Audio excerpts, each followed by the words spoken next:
प्रदेश की 7 विधानसभा सीटों के लिए उपचुनाव का बिगुल बज चुका है। बीजेपी ने 7 सीटों में से 6 पर उम्मीदवार की घोषणा कर दी है। उम्मीदवारों के चयन में क्या खास रहा, किन पर बीजेपी ने भरोसा जताया है और क्या रहा टिकट चयन में खास, देखिए हमारी इस खास रिपोर्ट में। राजस्थान उपचुनाव में बीजेपी की अग्नि परीक्षा। चुनाव में जीत के लिए सब जायज है। बीजेपी ने बदला फॉर्मूला, दिखाया परिवारवाद। 6 सीटों पर प्रत्याशियों का ऐलान, 1 पर संशय। 5 सीटों पर बदले उम्मीदवार, 1 यथावत।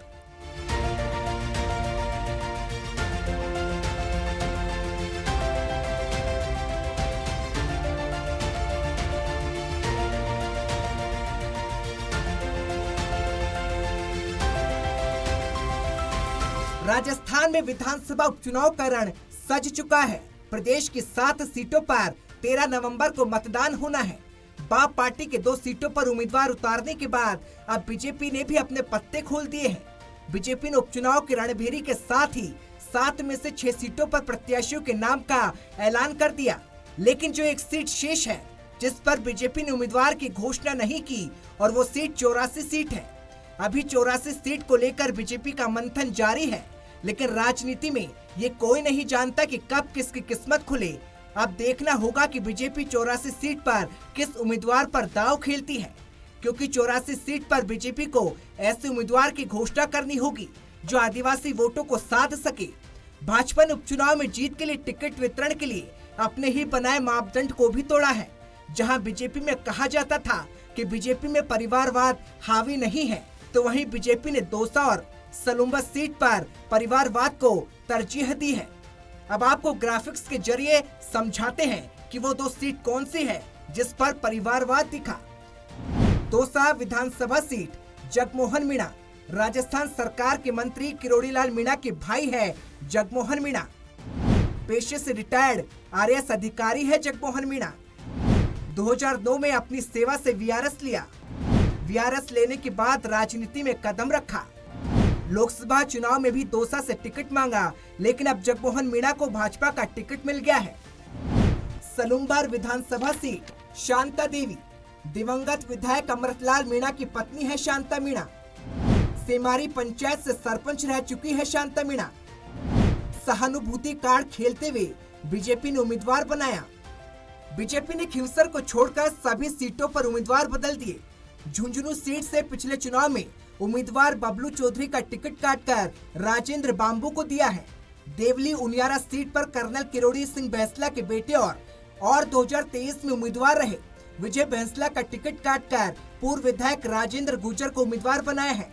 दौसा से पूर्व विधायक और पिछले उम्मीदवार शंकर लाल शर्मा का टिकट काटकर किरोड़ी लाल मीणा के भाई और पूर्व आरएएस जगमोहन मीणा को टिकट दिया है।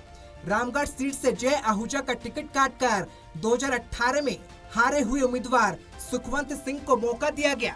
तो वहीं खिवसर सीट से भाजपा ने 2023 के विधानसभा चुनाव में प्रत्याशी रहे रेवंत राम डांगा को एक बार फिर से टिकट दिया है।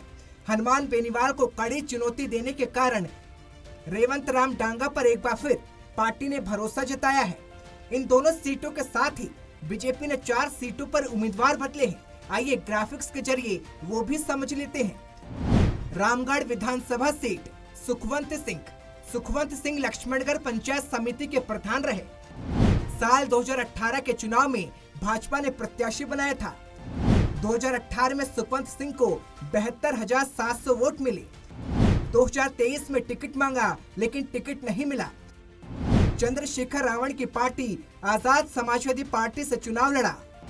भाजपा ने बाकी चुनाव लड़े सुखवंत सिंह को 6 साल के लिए पार्टी से निकाला, लेकिन लोकसभा चुनाव के दौरान भाजपा के प्रत्याशी भूपेंद्र यादव ने वापसी कराई।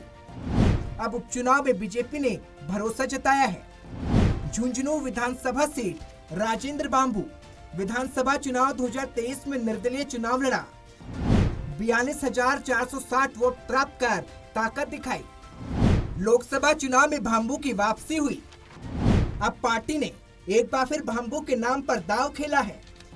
देवली उनियारा विधानसभा सीट, राजेंद्र गुर्जर युवा मोर्चा के जिला अध्यक्ष भी रहे। आरएसएस के पृष्ठभूमि से आते हैं। तीसरी बार बीजेपी ने अपना उम्मीदवार बनाया। 2013 में कांग्रेस के राम नारायण मीणा को हराया था। 2018 में कांग्रेस के हरीश मीणा से 21,476 वोटों से हारे।